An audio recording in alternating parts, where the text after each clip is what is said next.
mbokk seetaankat Women First TV ñu ngi leen di nuyu fañ leen daan nuyoo te di leen dalal jàmm ci seen plateau spécial La Loupe comme niñ koy defee ayu bés bu ne. alors tey jii dañuy dellu ci thématique bu am solo muy wàllum migration duñ ci wéet benn yoon tey jii dañuy dalal ki nga xam ne rek mooy Omar Diop bokk ca Bozafi. Omar bokk ci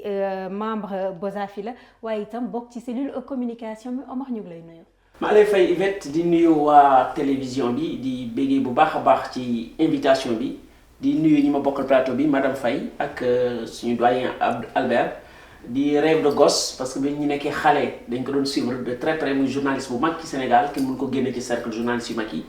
kon rêve la tey ma bokk ak moom plateau moo koy réaliser tey di si sant yàlla bu baax a baax di nuyu ñëpp ñi nga xamante ñoo ñuy seetaan également. ñu lay jaajëfal bu baax a baax di nuyu itam madame Betty Loxo Faye ñu fàttali rek ne juriste nga waaye itam consultante spécialisée en droit de la migration dalal ak jàmm.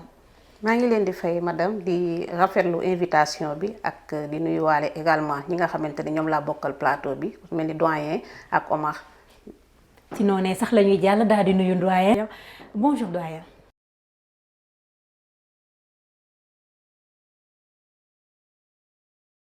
nuyu waa kër gi yëpp ak suñu internet di nuyu également invité yi madame Faye ak Omar di ko remercier pour des mots très aimables merci. ñu leen di jaajëfal bu baax a baax di leen ne rek fi ngeen ko jàpp foofu la ñu fas yéene xuusandi ci waxtaan bi dañ koy dooree ak Omar alors Omar pas plus tard que mercredi rek intercepté nañu benn bateau bi nga xam ne da doon dem te gis nañ ci 4 morts déjà alors Omar mu doon phénomène bi nga xam ne bés bu yàlla sàkk daanaka presse bi da ciy waxtaane alors ban jàngat nga def tey ji ci situation migratoire au Sénégal. bon déplorant parce que wax dëgg yàlla situation bi métti na trop ba fu métti yam. rafetul ay nit di jël yoonu tukki ba seen bakkan di si ñàkk donc souvent dañuy wax su ndox tuuroo an bàq nu mu tuuti ndox tuuroo. bàq ci des an bàq ci des. ñu ne non dañu war a rootiwaat. ñeneen ñi di wax ni par exemple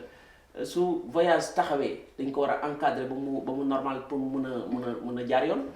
mais li wóor ba wóor mooy ci wàllu migration ñi si ñàkk seen bakkan bu ñu amoon beneen alternative muy am ay visa yu baax pour tukki dootu ñu jël gaal yi. man bon jàpp nañ si loolu bokk na si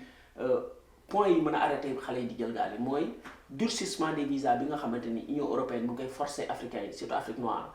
à travers Frontex bi nga xamante ni moom mooy teg fitna suñu gouvernants yi di leen financer di leen jëndal matériel di persécuter pour suñu gouvernants yi mën a persécuter seen i doom. loolu mooy am te loolu mooy dëgg loolu nag la ñu bañ nit yi di ko wax wala di muri voile boobu nga xamante ni moom la ñu muur ci yoonu migration bi ñuy tuddee migration irrégulière te ñun ñu jàpp ni ñun ci BOZA surtout li ñuy xeex mooy la liberté de circulation de tout un chacun maanaam nit ku nekk am na àq ak yelleefam bi nga xam moom moo ko moom dañ ko war a bàyyi ak moom mooy la liberté de circuler depuis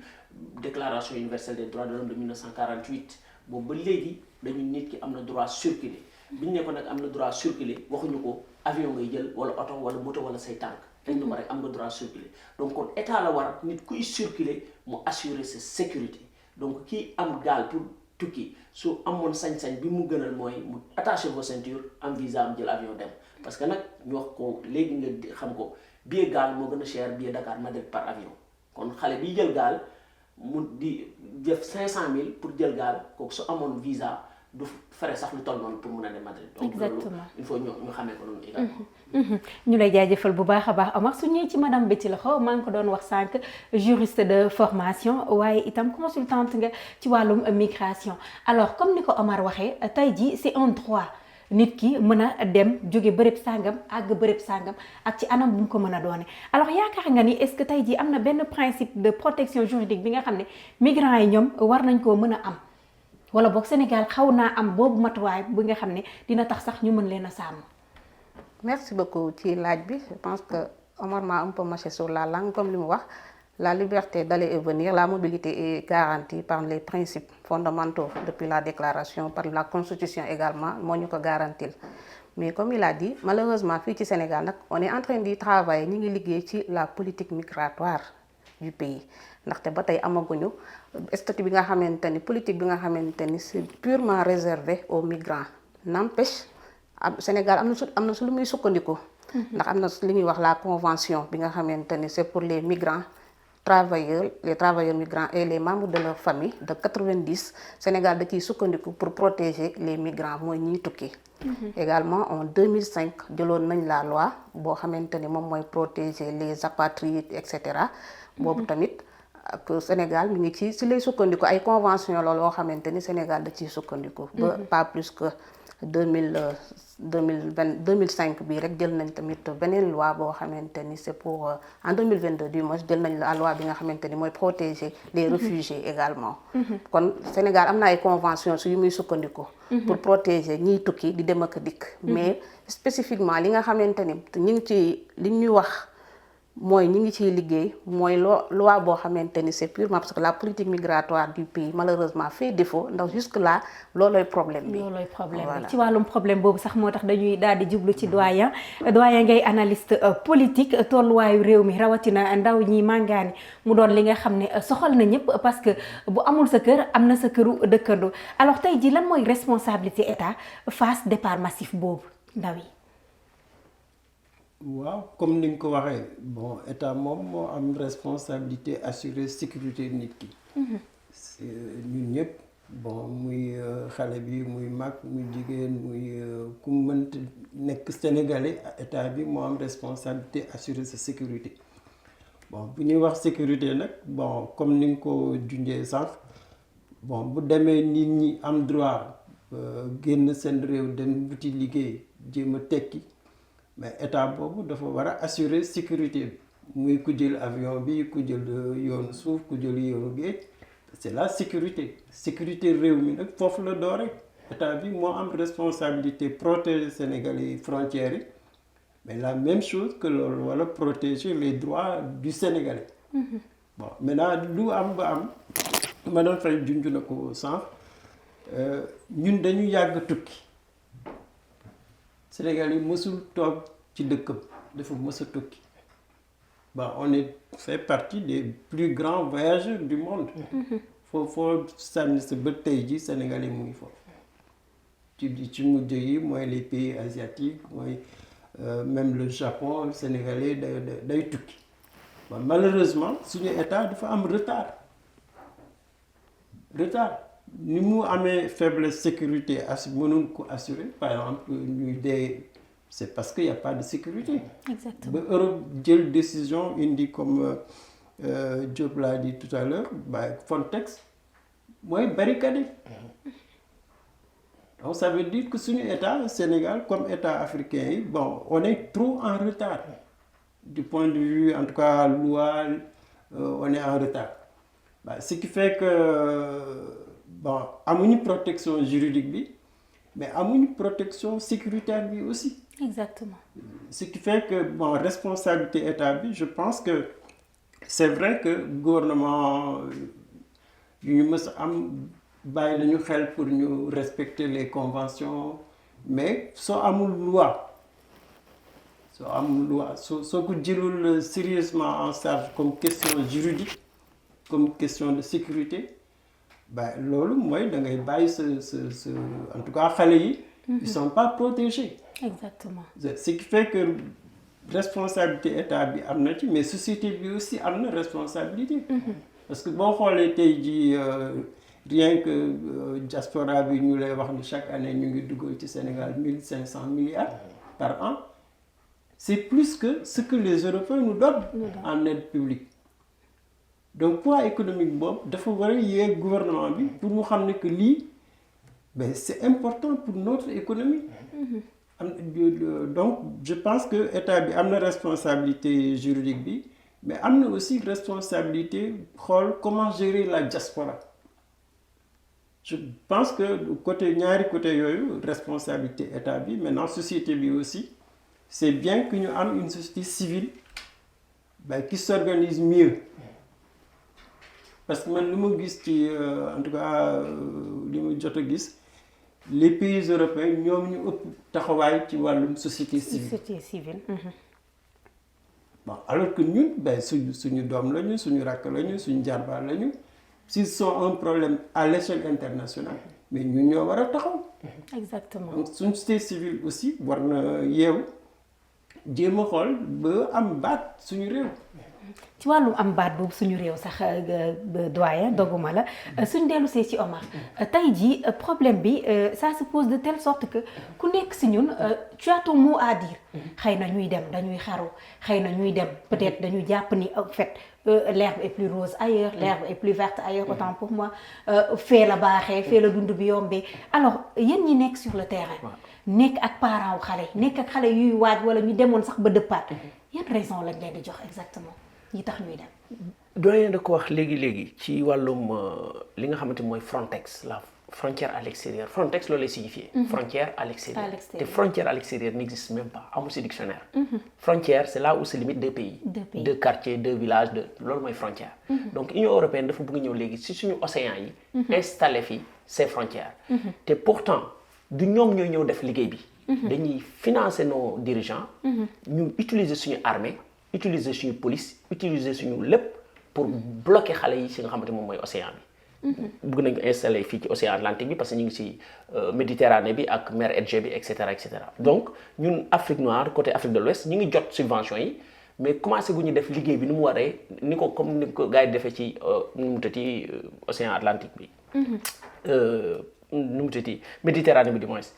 léegi parent bi ñun par exemple ñi nekk ci terrain bi parent bi day dem ba day am complexe dem police sax déclarer ni sama doom dafa tukki wala daf ko gëj gis depuis une semaine te xam nañ dafa jël gaal yi parce que li ñu installé ci bopp nit yi la dañ leen dugal ni bopp yi xale yi dañuy xaru te ñu ne leen xaru kan mooy fay xaalisam di xaru amul léegi nag xar sax boo ko yoree sa biir kër soo ko mënul jox repas bu nooy xanaa di nga ko mën a utal ngooñ wala ñax bu tooy muy yéey tuuti xale yi dañoo jàpp ni ñoom amuñu ci dara lu ñu jàpp dem nañ ci ba jeunes yi dañuy wax sax souvent que ku ni leen géej gi du solution da nga téye ci solution ñoom dañu téyewul ci solution bu ñu téyewoon ci bu leen état tegaloon solution ñu bàyyi géej gi mais amuñu lu ñu leen tegal seen place juste bu leen jël gaal gi juste teg benn numéro vert ni ku jël gaal ko leen gis yoolee leen ko ñun à la place ñu ni pourtant bi nga tegee numéro vert ni ko leen di gis muy jël gaal gi yoolee leen ko tegaatal beneen numéro vert ni ku nekk biir géej en détresse wooteel fii ñu dimbali la exactement mais def ñu loolu mooy kon baxanu doomu aadama yi kon soxalu leen nañ leen arrêté ci plage bi lañ bëgg mais su fekkee ki jaar ci 704 kilomètres de côte lañ am bu leen ko fàtte te ñi ngi déparé Gambie ñi ngi déparé Guinée Conakry te ku déparé Guinée Conakry war a Gambie fii lay jaar si côte sénégalaise yi lay jaar léegi nag est-ce que yow mënoo teg beneen numéro vert boo xam ne si da nga naan ku dem bër jàll ci maayi file yi ba rëcc boo xamatul foo jëm wooteel ci numéro vert bi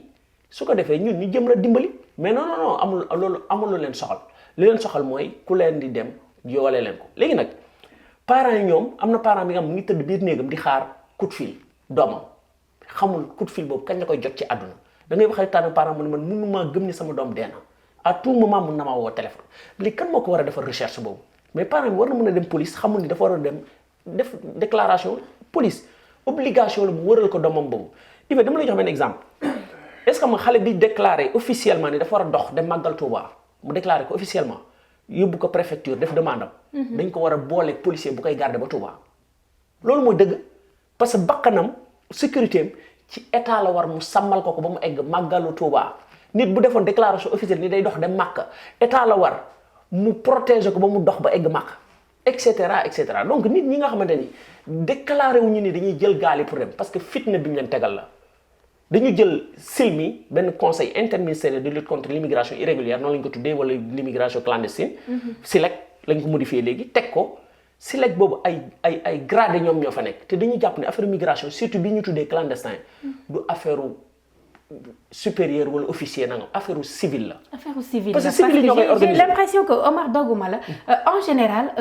quand on implique la police dafay créer peur. dafay créer psychose. c'est ça en fait du ouvrir le débat. parce que ñun li ñu xam ci police bu ramassul répression lay def bu deful lii en fait. usage de force souvent la ñuy xam li ñu ci gis nag mooy seen séminaire yi sax ci hôtel yi la ñuy def tëju di ko def du ñu def mukk séminaire place publique. nañ dem biir gànjool wala biir Fass Boy ñu teg ci digg penc mi def fa seen séminaire yi duñ ko def parce que bu ñu fa demee xale yi xaañ leen wala ñu dàq leen parce que dañuy jàpp ni police bu ñëwee rek répression mooy am donc loolu bu ñu ko joxoon des civils ñu mën a dem ci base bi di waxtaan ak doomu aadama yooyu yéen a ngi fi di animé ay émission migration madame Faye mu ngi fi ñoom ñëpp société civile xam nga société civile dañuy wax ñoom doyen Alioune Tine et cetera mais ñii li ñuy def ci liggéey bi société civile bi nekk à la base di def affaire migration li ñuy liggéey kenn xamul nu mu toll surtout juristes yi mais nañ leen jox organisation yi ay Silmi wala Silek ñu gérer affaire migration mu nekk affaire civile ñii dinañ am temps mën a dem ci population bi mën di waxtaanu ñoom li ñu fu ñu mën a jot ñii ñoo fa mën a jot mais boo indi affaire police affaire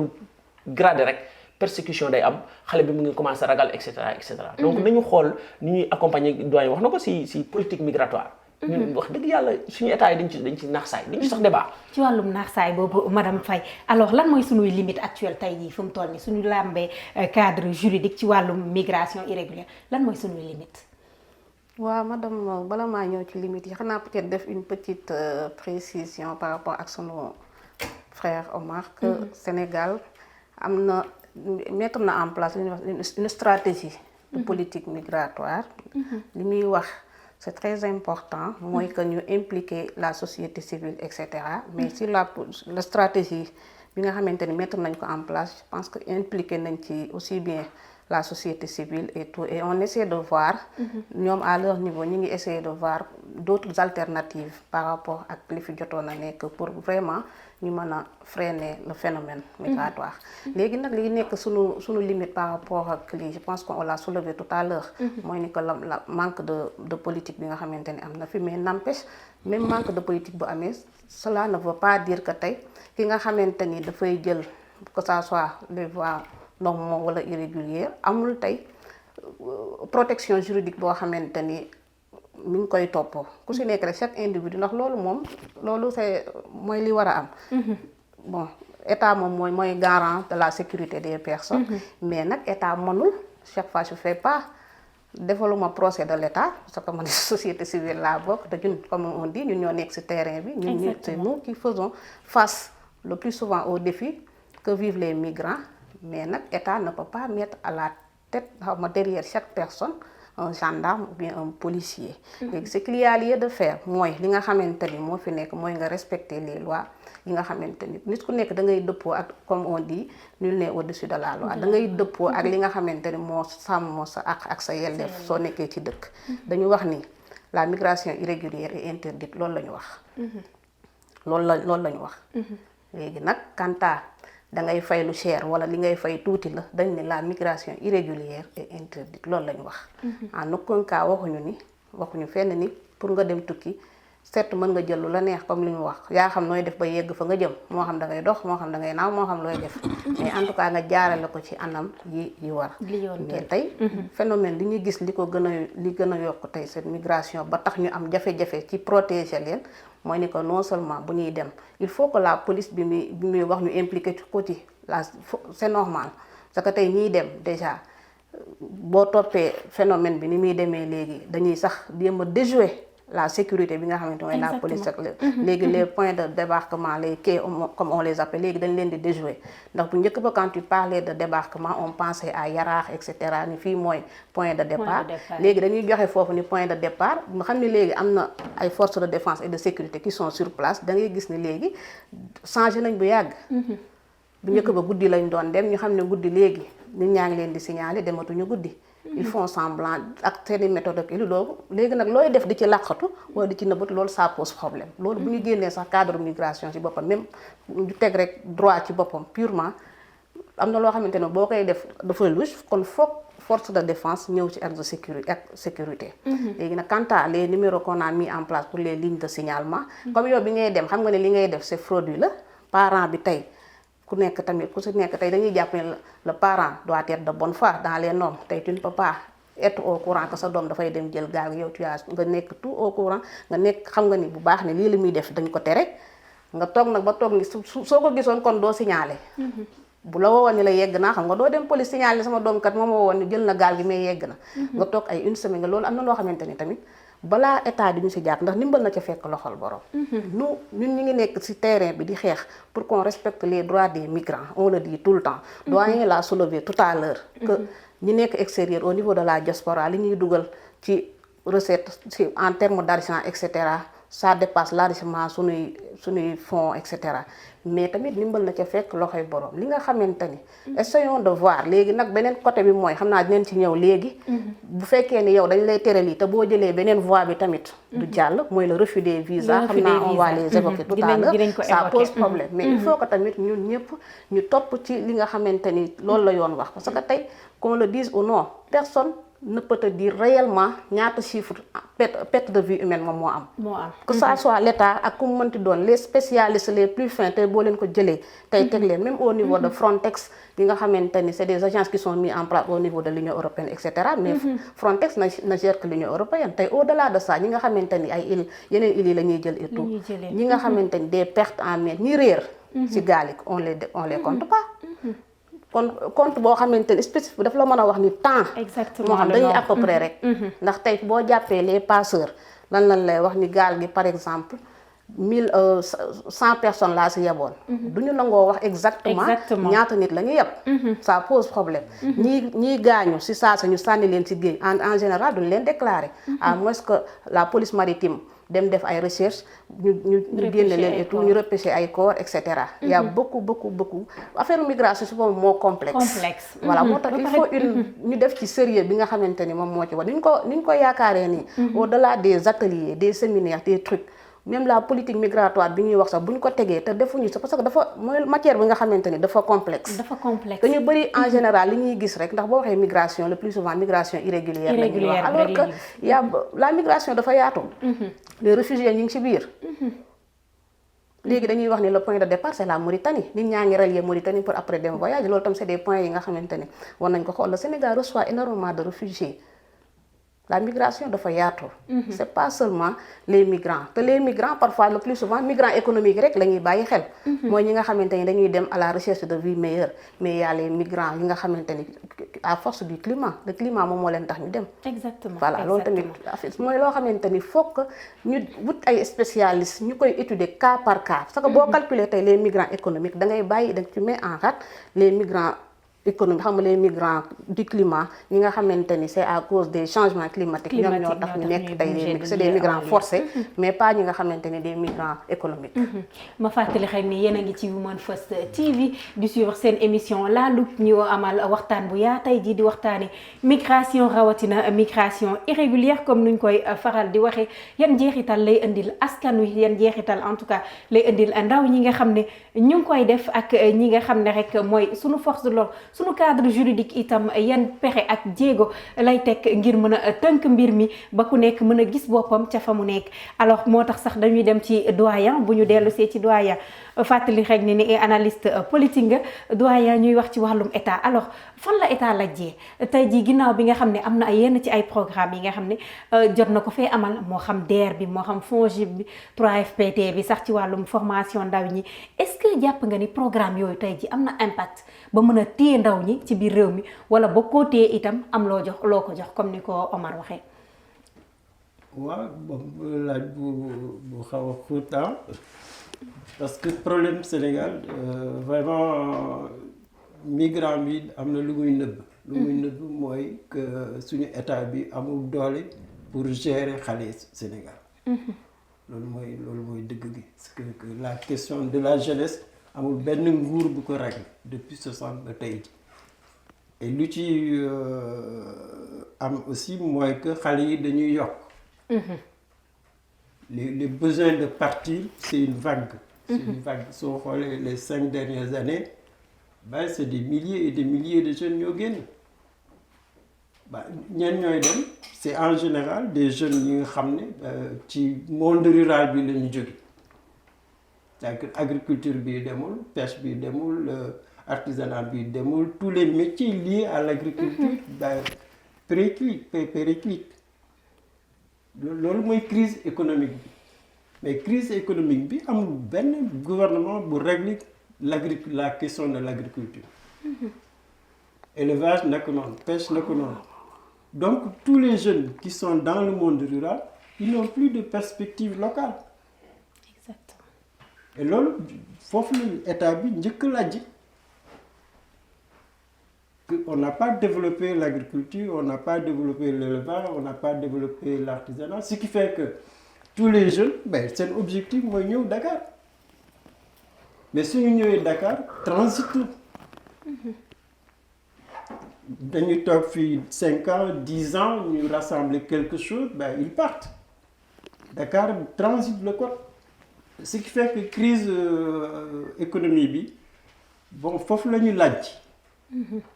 beneen domaine fi ñu gën a laaj nag mooy formation professionnelle et technique mais malgré que am nañu des écoles de bonnes écoles de formation mais am na ñi nga xam ne pour l'essentiel soo xoolee même tendance depuis 5 ans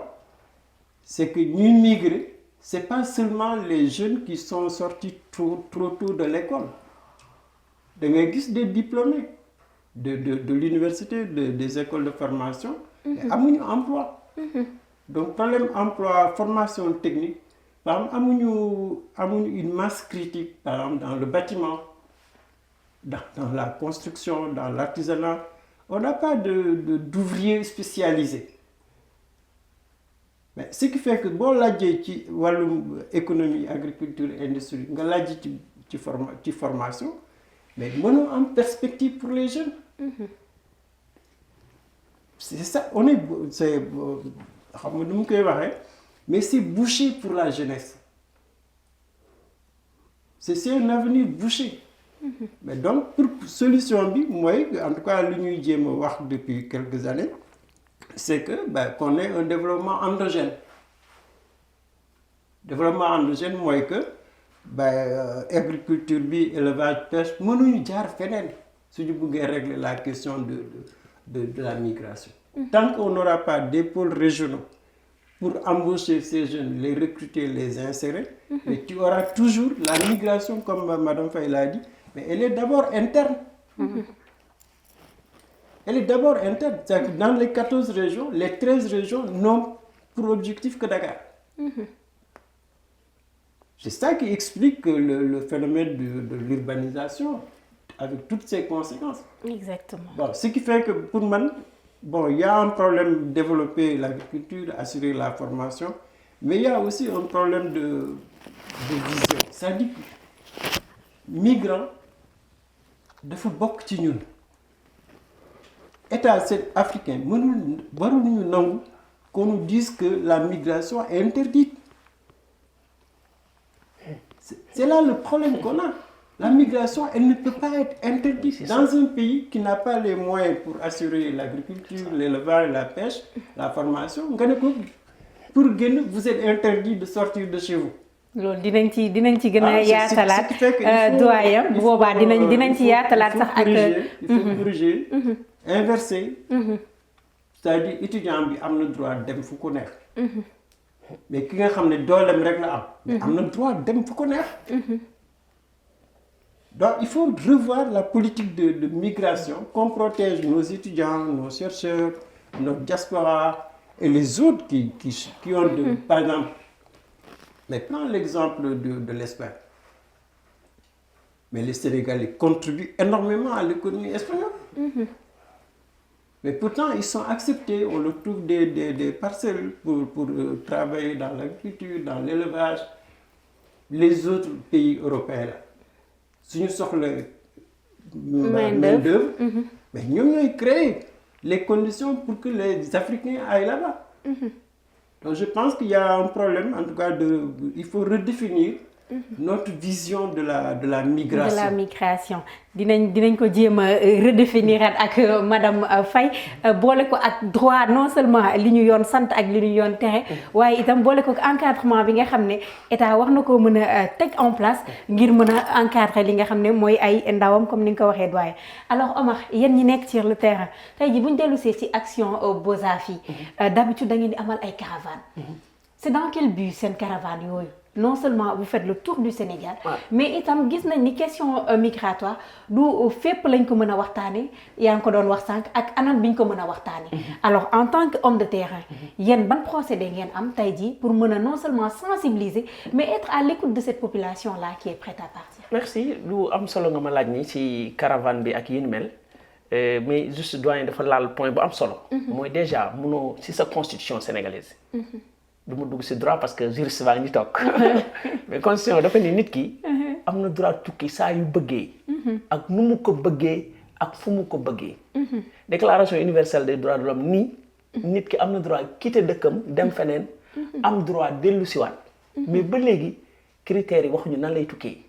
léegi na nga bëgg yow xëy benn jour rek ñu interdire nga migration te avant muy nekk migration voyage la d'abord nit ki am droit voyager voyage la d'abord amul muy nekk migration donc migrant bi nga xamante ni si budget Sénégal par exemple comme ni ko doyen waxee sànq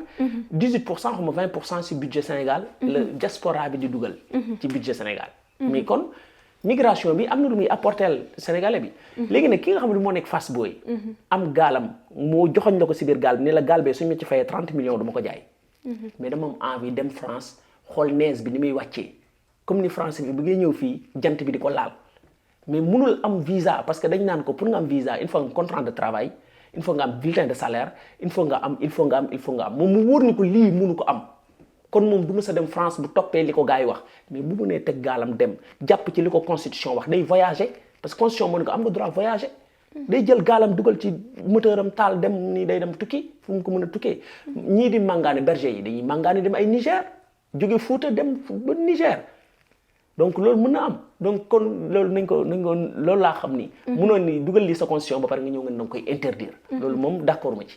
beneen bi comme caravane bi c'est la caravane des disparus caravane bi ñun dañoo jàpp ni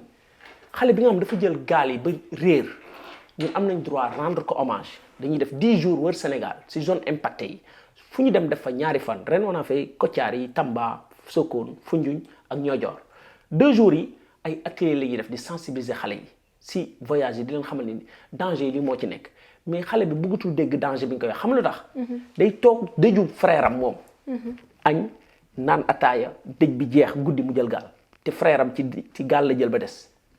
ko xam nga boo koy tiital naan ko ay da ngay dee moo la ko gën a xam na ni de mën na dee ci géej bi mais ñoom dañoo jàpp ni da ngay wax ak ñoom ñu ne la dee fu ko yàlla tudd dañ naan ne nit kàbbar na sax su jóot di jaamu yàlla jël ko fa su yàlla waxee damay dee ci géej bi damay dee ci géej bi ñoom philosophie boobu la ñuy demee mais nag dafa am beneen liggéey boo xam si caravane dañ koy def ci suuf mooy xale bi nga xamante ni n'a pas demandé à naître parent bi dem bàyyi ko ginnaaw xale boobu kan moo ko war a jël en charge vous vous rappelez du bateau le Joola xale yi nga xamante seen parents yi dañoo desoon ci bateau bi yëpp état daf leen ay pupilles de la nation ñun ñu ngi ci liggéey boobu pour xale yooyu nga xam dañoo des ci gaal yi bàyyi fi ay doom état bi jëm leen reconnaître comme des pupilles de la nation parce que ils ont droit à l'éducation ils ont droit à la santé su leen état bi mënul jël mais commune d'arrondissement yi nga xam fa lañ bokk mairie bi def leen ay pupilles de la commune parce que xale boobu il faut mu am ko déclarer ko pour mu am kayit parce que dem nañ Fass Boye joxe fa cadeau xale bi nga xamante bi papam di dem si gaal yi 2 mois lañ ko ëmb kon bi ñu koy jox cadeau 9 mois la xale bi am donc ñu ñëw jox ko cadeau xale boobu kan moo koy déclarer parce que papam moo am droit déclarer donc loolu il faut ñu jàppale ko ci léegi bu màggee kan moo koy fayal jàngam papam nekkatu fi maamam la nekkal peut-être yaayam peut-être am na beneen jëkkër feneen kenn mënul comprendre donc yooyu nga xamante ne xale yooyu loolu la ñuy def recensement boobu pour au moins décembre bu jotee encore comme nii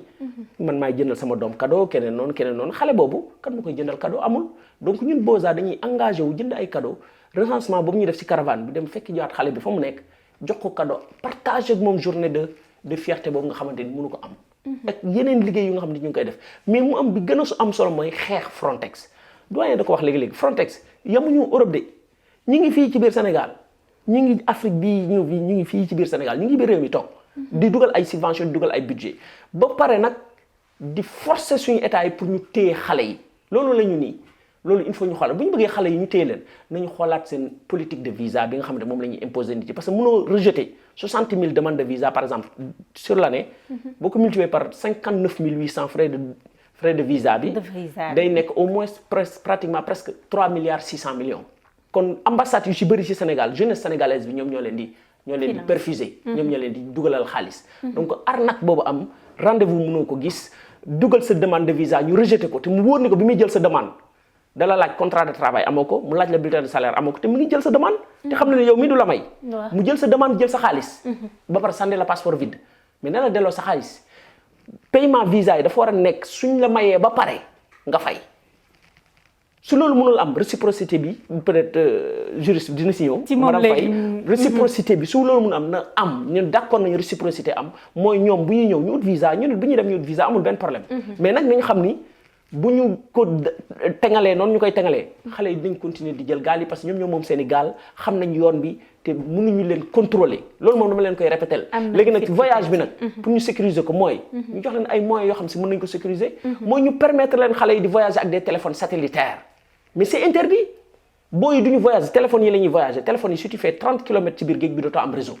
donc boo nekkee en danger doo mën a woote. te dañ leen di interdire jënd téléphones yi dañ leen permettre ñuy jënd ay téléphones satellite. parce que bakkanu doomu aadama la d'abord yaa ngi koy tere mu toog mais mënoo ko contrôler mais permettre ko yenn moyens yi mu mun ci am accès gilet de sauvetage téléphone satellite au moins bu dee ba xamul fu mu jëm mu mën a woote ñu dimbale mais wane ko loolu yëpp du ma la ko jox da ngay xaru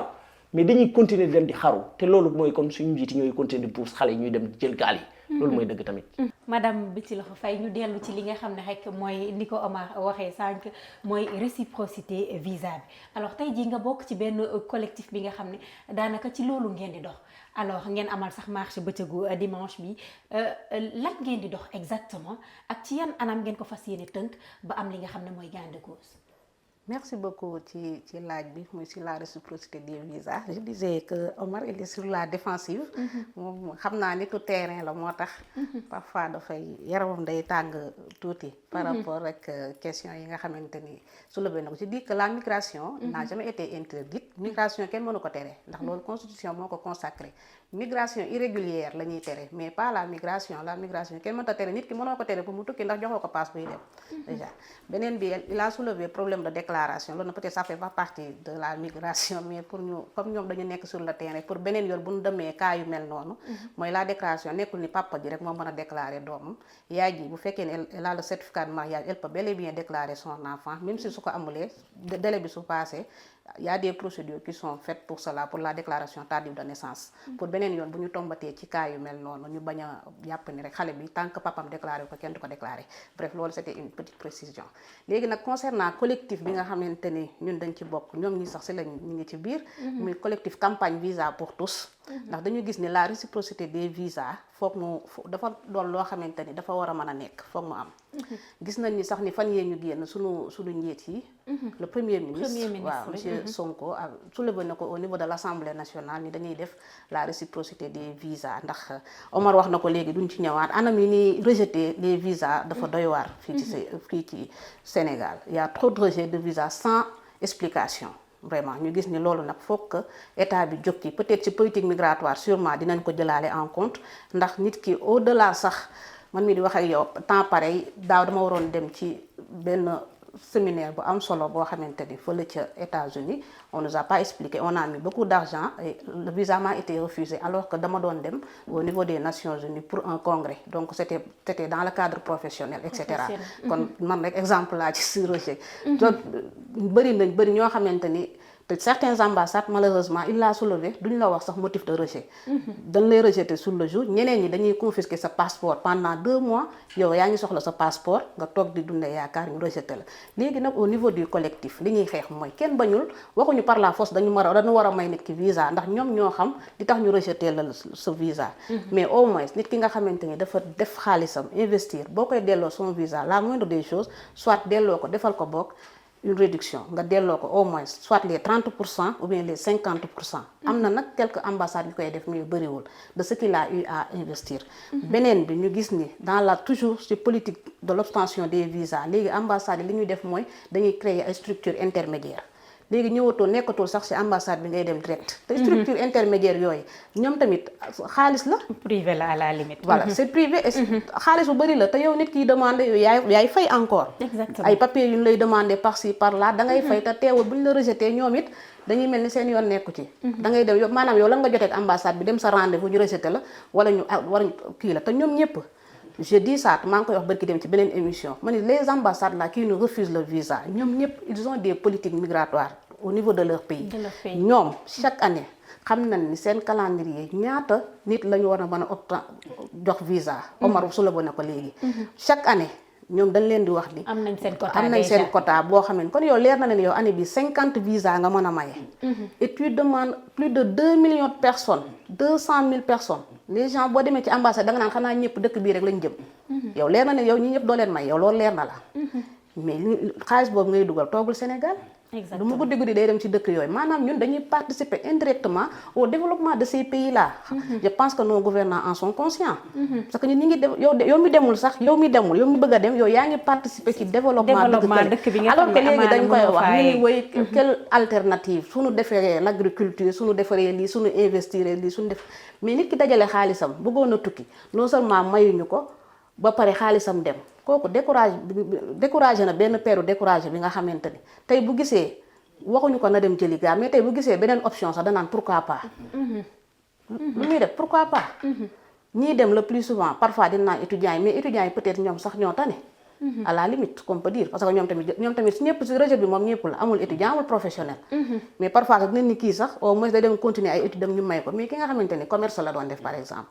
dajale xaalisam ba gis ni moom dafa war a mën a tukki loolu la gis instant bii nii loolu la sentir. léegi mu dem ñu jël xaalisam yëpp 500000 moo ci gën a ndaw peut-être. ñu rejeté ko moom mu ñëw toog léegi yow nga koy wax ni toogal sa dëkk gëmal sa bopp xaaral agriculture bi doo alors que moom musul téye ileer musul bay.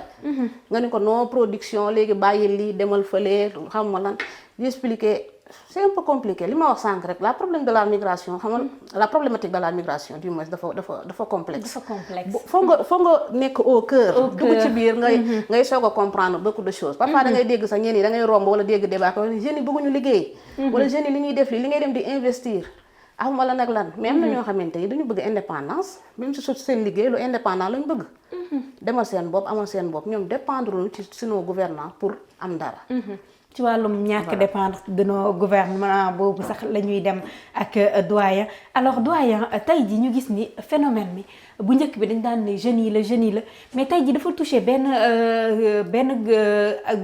nit yi nga xam ne en fait c'était des personnes vulnérables les femmes tey ji jigéen ñi non seulement dañuy dem mais dañuy yóbbu seeni doom wala yóbbu seeni ëmb wala yóbbu seeni liir alors doyen ñu gis ni dañu nekk ci réew bi nga xam ne la plupart du temps bu ñuy coowalu jigéen di ñaxtu mbirum jigéen ay jigéen a koy def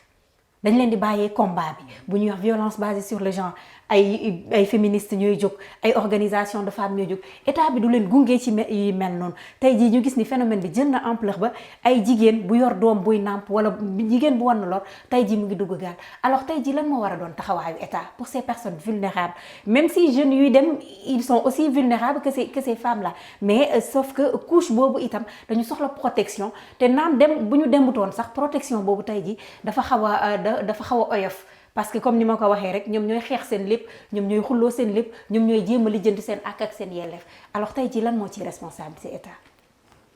waaw bu responsabilité bu rëy la parce que bon ce qui est sûr et certain état bi dafa war a bàyyi xel ci phénomène jigéen di dem migration de manière clandestine. ànd ak doomam. c'est lu bees am na lu mu tekki ci suñu société. exactement. Donc état bi ministère surtout ministère de la famille wala les ministères qui travaillent sur les questions genre war nañu bàyyi xel nouveauté la te am na lu mu tekki lu bari ci suñu société. Bon maintenant pour la responsabilité de l'état yaakaar naa ñun dañu sàggan ko honnêtement moi je pense que dañu sàggan parce que question migration ni mu nekkee phénomène complexe depuis 60 ba tey ji amuñu benn solution bi nga xam ne dina am récompense pour la jeunesse wala pour les travailleurs wala dañu sàggan y compris par exemple les passeports c'est impensable quand même qu'en 2025 que ñun mënuñu xam ne un spécialiste sénégalais wala un homme d'affaires sénégalais mais il a les mêmes droits que les autres pays. C'est pas normal qu'un entrepreneur sénégalais bëgg dem France ñu téye ko c'est pas normal wala un enseignant du supérieur wala un consultant ki nga xam ne am na tous ces papiers et depuis 10 ans 15 ans c'est la même chanson c'est-à-dire que ils ont refusé xawma lu tax mais un état responsable warul nangu loolu te pour moi c'est les droits élémentaires c'est-à-dire respecter les institutions, les lois, les conventions. loolu ñun ñoo war a am fulla ak fayda. Un ambassadeur, il ne peut pas être au Sénégal et faire ce qu'il veut. Donc, ça, c'est le côté, vraiment, les professionnels, ils ont le droit de voyager comme tout le monde. S'ils ne respectent pas les lois, mais tu signifies que tu n'as pas respecté ça et ça. Maintenant, pour les femmes, pourquoi il faut réfléchir. C'est-à-dire que, waruñu nangu. Pour moi, c'est vraiment une question de dignité. Hein. C'est-à-dire que des femmes, des enfants, surtout nga yóbbu sa doom di allaiter jël gaal si wóor na la que tu vas peut-être nourrir à 90%. Mais ça, notre responsabilité, elle est entière. Moi, li ma doon wax sànq. C'est-à-dire, quelle que soit la situation qu'on nous impose, mais ñun, on doit se dire quand même que l'État bi am na responsabilité pleine et entière. C'est-à-dire que am nga préfet, am nga sous-préfet, am nga gouverneur, am nga tous les services techniques de l'administration. nga gis pas benn jigéen mais ñaar ñett 10 15 ñi ànd ak seen doom te yow mënoo am benn politique pour aller protéger ces femmes-là. xaw ma nu ñu koy tuddee daal mais c'est un manque de responsabilité de l'État avec tous ces démembrements. loolu dafa laaj quand même que État bi bon am vraiment une politique plus humaine. C'est comme les étudiants. On parlait tout à l'heure du bateau Le Joola. Mais il y a combien d'élèves qui sont morts en mer? Combien d'élèves? Mais ñooñu, tu ne peux pas être un État et dire que bon, ils sont morts. Est-ce qu'on ne doit pas aller créer des maisons de formation pour ces jeunes-là? Nous former les, ne serait-ce que nous avons un métier sur le plan professionnel, mais si nous voulons tout, mais l'État doit les accompagner. Moi, c'est ça que je ne comprends pas au niveau de notre État.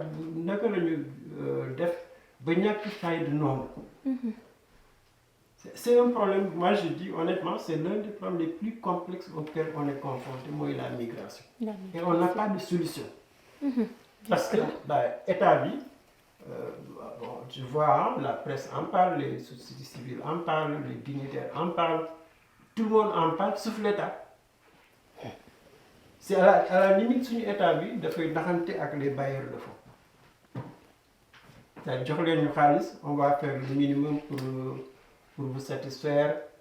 Bon, et c'est comme ça, hein. Moi je me rappelle, hein, depuis presque 30 ans. Problème bi mu ngi fi mu ngi gën a law. Et solution yu ñu indi yëpp amul benn bu ci baax. Donc ça veut dire que politique migratoire mais dafa war a nekk une question centrale dans nos politiques publiques. Et moi vraiment c'est ça la responsabilité de l'État. Évidemment comme ni ma ko doon waxee sànq médias yi am nañu responsabilité également. C'est un phénomène bu nekk aussi compliqué. Mais les médias, quand même, vont nous top politicienne. La politique aussi, au sens noble, que la presse s'occupe des questions de survie, des questions de jeunesse, des questions de femmes, comme nous l'avons. Bon, il a soulevé aussi un problème. Moi, je n'avais pas fait attention à ça. C'est-à-dire que, coup d'œil dans les manifestations politiques, l'État essaie de protéger les gens, ils ont tous les droits, les victimes des causes politiques. Des martyrs et consorts. Mais les victimes des causes économiques, ils sont même pas pris en compte. Donc là, il y a quand même il y a un problème éthique. Que, comme nous l'avons dit au début, là, il y a un problème de sécurité. C'est-à-dire que nous, qu'il soit sur le plan politique ou sur le plan économique, l'État quand même a une responsabilité pour encadrer les enfants, les femmes, les familles. Mais ne serait-ce que pour, je sais pas, pour montrer que tu fais partie du pays. Exactement. Et moi, vraiment là, pour terminer là, c'est que j'ai l'impression que l'État a eu conscience que il fallait une État. amatuñ benn confiance ci et ça c'est très grave pour notre pays hein. Ça xale par exemple comme il a dit 19% 20% d'une population gëmatuñu état bi. C'est très grave. Et là, la responsabilité de l'État, je crois que vraiment, il faut que nous baillons en tout cas, ci problème migration. Pour moi, on est loin, sans voler en Europe. Moi, j'ai peur. Tu vas à l'Union européenne, la question de la migration est une question centrale. Tous les gens qui arrivent au pouvoir depuis 15-20 ans, ils luttent contre les migrants. C'est eux qui dirigent leur pays. Mais nous, on ne voit pas que tout ça est tourné contre nous. Contre nous, exactement. Finalement, en tout cas, la responsable de tout un chacun est engagée, aussi bien pour l'État que nous, population, que nous, société civile, que nous, en tout cas, jeunes, que nous, femmes, comme tu donnes, tu askan ta responsabilité à engager. Il y a un tour de table, nous def, dadi tagato, ndax li ñu ci relon ci waxtu danaka jeexna ñu ñew ci Omar wax li nga xamné rek moy tay ji hormis seeni réalisation lan ngeen di xaarandi mo xam ci état ci askan bi ngir mëna non seulement jàppale ndaw yi nga xam ne yéen a ngi def liggéey bu am solo sur le terrain ci wàllum migration irrégulière bi comme ni ngay bañee ñu wax ko ci wàllum migration bi yéen a ngi jàppale ndaw ñi mën a waxtaan ak ñoom mën leen wàññi waaye itam dalal seeni waajur alors tey ji yan jafe-jafe wala boog lan ngeen di xaarandi tey ji moo xam aide bu mu mënti doon ngir mën a mener à bien votre mission. Bon en fait damay rafetlu plateau bi liñ ci am na solo lool surtout juriste bi li muy génnee lu am solo loo xam si mën nañ ci jàng lu bari mooy si affaire mu tëti déclaration pour xale bi et tout merci beaucoup ci conseil yooyu peut-être amuñu ko woon bon merci leneen li si des mooy dama ni 18% wala 20% si budget Sénégal si diaspora bi lay jógee parce que doyen dafa ni peut-être dama wax 19% yi ànduñu ak ñoom non dama ni budget Sénégal 18% du budget diaspora bi ñoo koy dugal voire même 20% sax en 2024 soo demee tey ci terrain bi ci wàllu migration ñun ñu bëgg état bi par exemple nay waxtaan ak doomu aadama yi gis nga mool yi surtout dañu war di waxtaan ak ñoom damay dégg doyen Moustapha Diouf da koy wax lu bari parce que mool yi ñoom ñooy dawal gaal yi bi ma gën a nekk xale à Yaraax dama doon dégg pas mool yi foofu di wax ñoom dañuy dem ba gis lampe Espagne napp seen jën ñibbisi parce que yooyu géej gi am na jën léegi géej gi amatul jën léegi mool bi nag am na xaalisam mais bëgg visa ak njabootam mais du mën a am visa ñu ngi juriste bu mag bii ki amul garantie boo xam si da koy delloo si réew mi ñu koy bañal visa exactement ñun ay membre BOSA am ñoo xam dañ leen wax ni ñoom ay menaces lañ Union européenne du ñu mayeti visa lu ñuy rejeté suñu visa kenn xamul nu toll léeg-léeg nag gars yi rëcc may ñu mais léeg-léeg du ñu may dara te benn motif la mooy les garanties ne sont pas réunies bu lu ñu wóor ne di nga dellu si ci réew mi au moment où dañ la simmi yaramu neen indi nga seen lépp teg am na sama benn refus de visa boo nga xamante ni dañ ni ma xanaa léegi ñii invitation Emmanuel Macron lañ doon xaar mu ñëw parce que lépp la présente tout mel ni dossier bi ubbiwuñ ko dafay mel ni dossier bi ubbiwuñ ko quoi parce que suñ ko ubbi woon non du ñu rejeté sama demande noonu lay affaire yi demee mooy intermédiaire yi ñu nekk sa diggante sénégalais yi ak ambassade yi foofu la affaire bi di sooxee ambassade dinañ traité dossier bi directement ak nit ki bu ko traité bu gisee lu ko neexul mun ni ko mënuma la may sa xaalis ngi parce que lii moo manqué wala ci triage bi sax day xam ne dossier yi am na lu manqué mais intermédiaire yooyu sànq Omar dogguma la moom la madame Faye doon wax alors yéen seen manifestation bi gis nañ ni tey jii la dimanche marche bi pour réciprocité visa li Omar di wax intermédiaire yi yaakaar naa ñëpp a koy bañ alors yéen seen taxawaay finalement après marche bi yéen a ngi ko defoon daa baliwaat ko ren lan la ñuy xaar lan mooy perspective yi par exemple. waaw comme ni nga ko waxee xam nga tey dañoo war a def marche bu am solo. muy sur la réciprocité des visas muy une randonnée pédestre. nga xamante ne ñun acteur société civile bi yëpp ñoo ciy nekk incha allah ci marche boobu. léegi nag bu marche bi jàllee randonnée pédestre boobu bu jàllee le travail continue. comme li ñuy wax ndax la question de la migration warut yem rek ci benn manifestation wala ci benn li ndax problème bu complexe la déjà ñu ngi wax la réciprocité des visas. wax nañu sunu autorités yi soulevé nañ ko. mais foofu tamit ñu def defaat très attention. ndax le gouvernement d'alors au temps de Macky Sall en 2013 defoon nañ la réciprocité des visas mais gis nañ ne ay impact négatif lañ amoon voilà tourisme bu fa la jaare suuxe bu ñu wax sax ba léegi sax demande tourisme bu fa la jaare sax benn yoon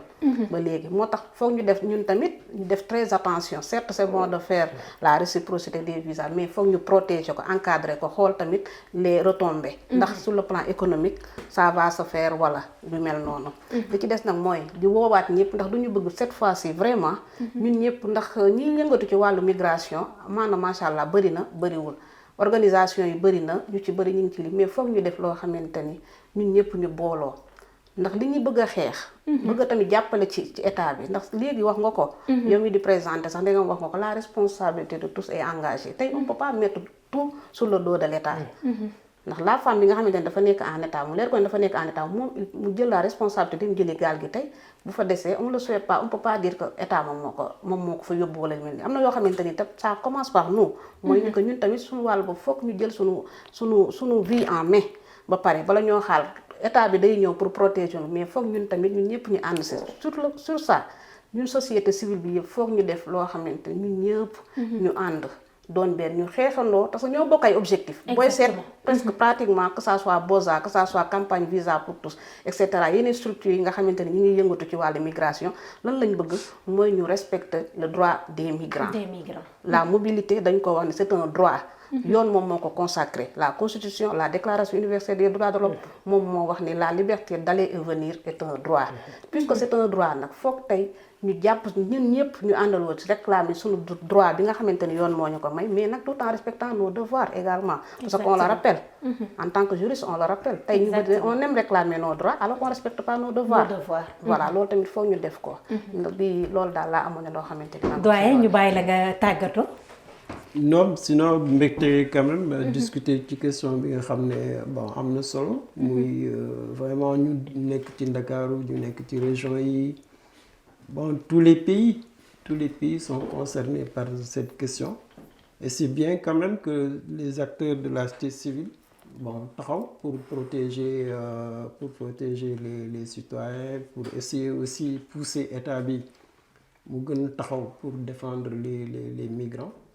Je pense que médias aussi c'est bien que mu mën fës bon pose ce type de débat là parce que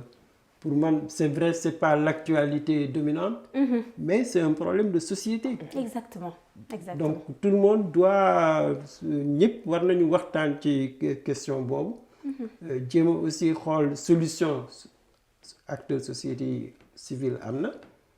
état bi am na solution communauté yi am nañu solution mais la difficulté mooy ñu booloo il faut que nit ñi xalaat ne que war nañu booloo problème bu dayee comme migration ni mu dayee bon solution bi mënul nekk des solutions partielles solution globale bi suñ ko amul ça risque toujours d'être le même problème bon yàgg na fii day gën a law je crois que quand même c'est bien que les gens discutent parle il faut aussi parler moi je suis sûr et certain am na ñi nga xam ne bon damay daje ak moom ñoom ci yoon mais suñ lay wax seen lu ñuy dund ba amuñ fenn fu ñu koy waxee et donc suñ société également il faut que ñu nangu waxtaan ñi nga xam ne lii problème la bon comment faire pour que ñu am solution pour man daal ci gàttal bon suñu réew dafa war a gën a am fayda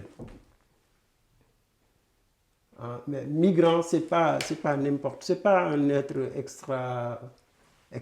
c'est un humain comme tout le monde et voyager ça fait partie de la vie que on ne doit pas tuer le rêve de voyager que pour man vraiment c'est important quand même que c'est bien que nga indi débat boobu nit ñi weccanti xalaat bon continuer discussion bi itamit ñu leen di jaajëfal mbokku internet Women First TV di leen ne merci beaucoup ci temps bi ngeen ñu jagleel ci émission bu am solo bi nga xam ne mooy la loupe tey jii ñu doon waxtaane li nga xam ne mooy migration rawatina migration irrégulière tey jaajëfal sunu invité yi nga xam ne rek jëloon nañ seen jot teewee bii le waxtaan di Omar Diop bàyyeekoo ca Bosafi waaye itam di madame Faye Betty Loxo di juriste waaye itam di consultante ci question migratoire fois ak doyen bi nga xam ne dibéer bu nekk ñooy ànd ak moom fii léegi dibéer buy ñëw ñu ne leen sàmm leen seen bopp te sàmmonteeg seen ak seen yelleef te gàll ci ndoolu nguur gi mu sàmm li nga xam ne mooy kaaraange njabootam jàngeen jëf